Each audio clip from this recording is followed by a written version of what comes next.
도천서 대비가의 찬시와 새풀이 대나무 말 타고 고리에서 뛰놀더니 하루아침에 빛나는 두 눈동자 빛을 잃었다. 자비로우신 부처님께서 눈을 돌리지 않으셨다면 버드나무 꽃 피는 시절 몇 번이나 헛되이 보냈을까.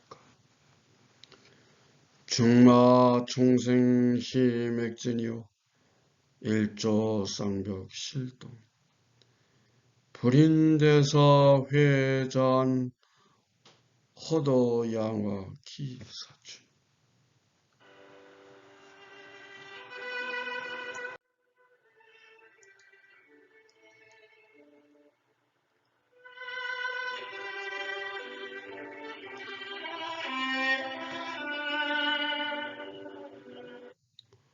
삼국유사 탑상 부분에 분황사 관련한 사녀가 도천수 대비가에 따르는 일연선사의 찬시의 복이다.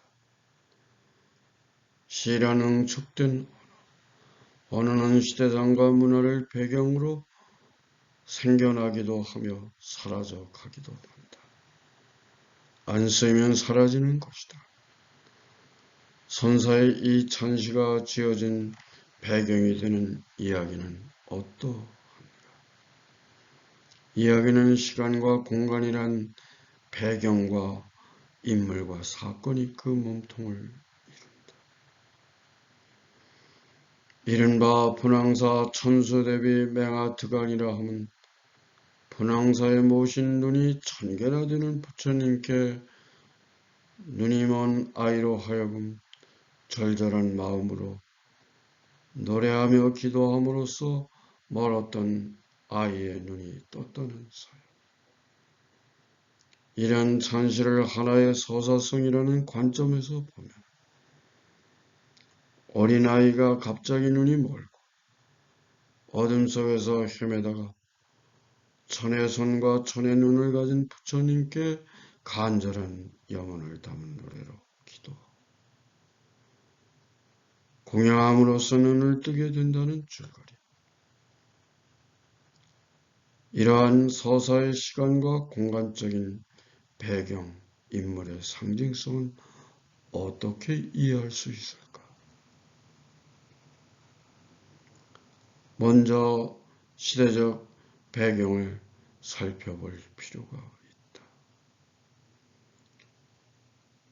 경도왕 16년 757년 무렵 왕권을 강화하기 위해 중국의 주군현제를 도입, 관제를 재편하고 지명을 고치면서 행정구역을 조정함에 따라 귀족과 신하들 사이에 벌어지는 갈등의 상황에 가장 큰 피해를 입었던 민초들은 정말로 암울한 세상, 희망이 없었던 시절을 보내야만 했다.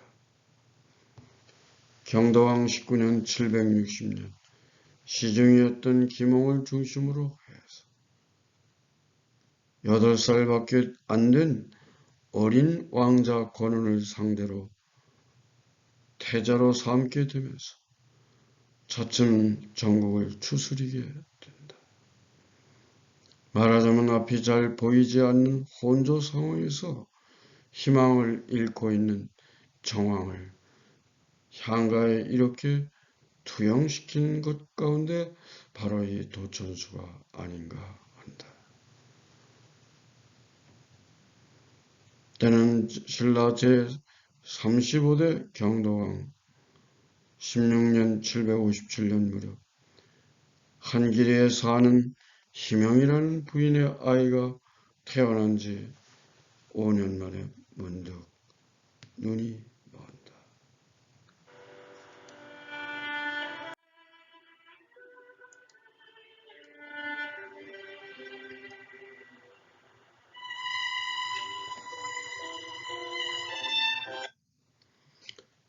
앞에서 이런 선사의 찬시를 통하여 맹아드간의 시대적인 배경과 인물 사건의 속내를 좀 더 살펴본다. 경도왕의 한화 정책과 태자 옹립을 둘러싸고 군신과 백성 사이에 갈등의 골이 깊어진 상황과 무관하지 않다. 한길의 경우 한은 한화 정책의 한이며 기는 갈라짐을 뜻하는 언어 기호로 볼 수 있다.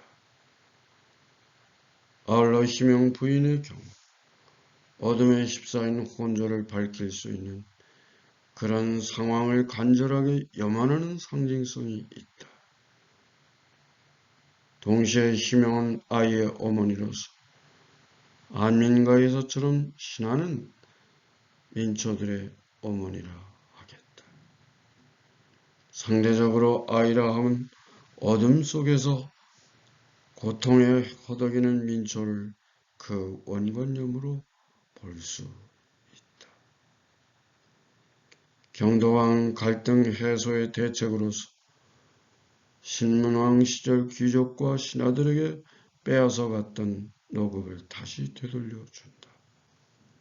입을 막는다. 이러한 정황들을 배경으로 지어진 산화가 곧 향가가 바로 도천수 대비가였다.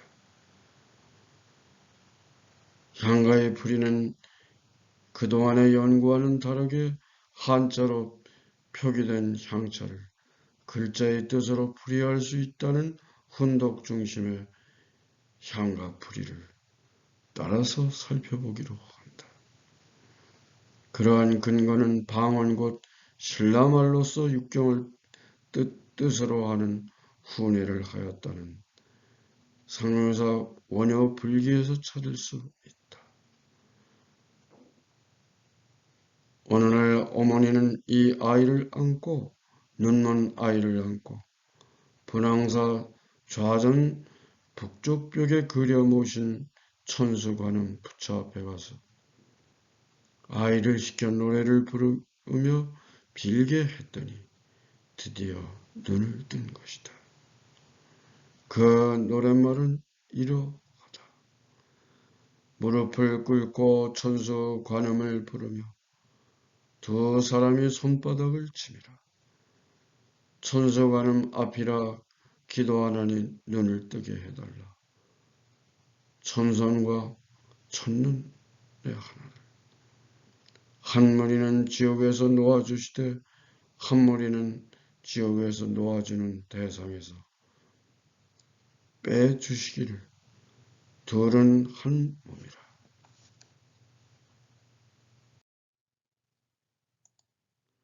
한 무리에게는 베풀어 주고 아미타불이여 우리들은 한 몸이라 이 땅에 있을 때 민초를 위하여 이룬 신들의 업적을 알려지도록 해야 민초들에게는 은혜를 베풀어 주고 그 고통에서 놓아줘야 할 것이다.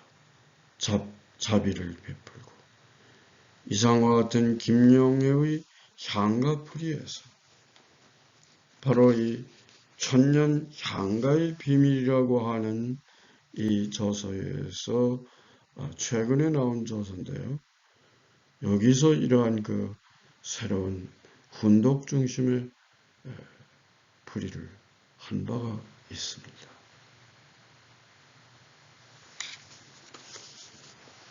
이상과 같은 김영애의 향가풀이에서 힐 소리 울리다 묘 땅 이름 시시체 음률 호 감탄사 복치다 내 안 이 답이 옥 무거운 형술로 형벌로 다스리다 악 죄인을 형벌로 죽이다 우 감탄사 만 매우 많다 라 칭 사 사공 지 외자 질 꾸짖다 등 무리 사 요사한 귀신 언 오랑캐 동 북소리 의 화를 쏟아 용 나무통 근뿌리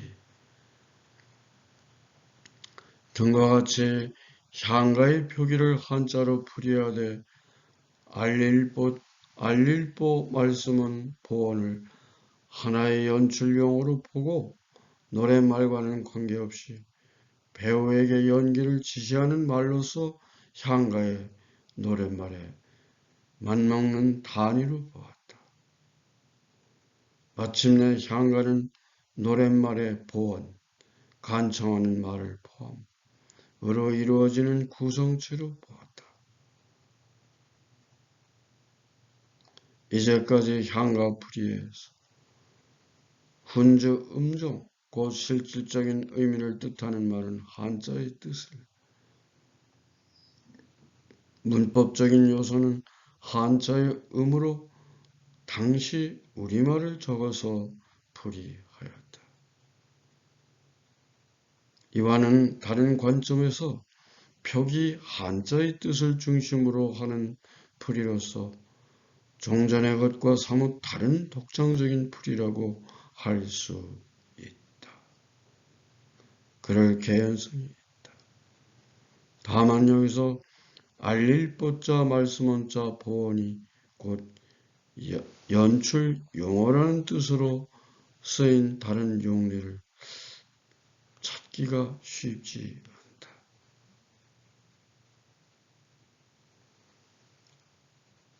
향가와 같은 풀이가 가능하다고 본 일본의 고대 가요인 만엽집에서라도 그런 같은 보언의 용례를 찾을 수 있었으면 좋겠다. 하나의 예만 가지고 일반화하기에는 분포에 제약이 따른다. 일단 새로운 향가 해석의 방법이라는 점에 주목할 필요가 있다. 여러분 건강하고 행복하세요.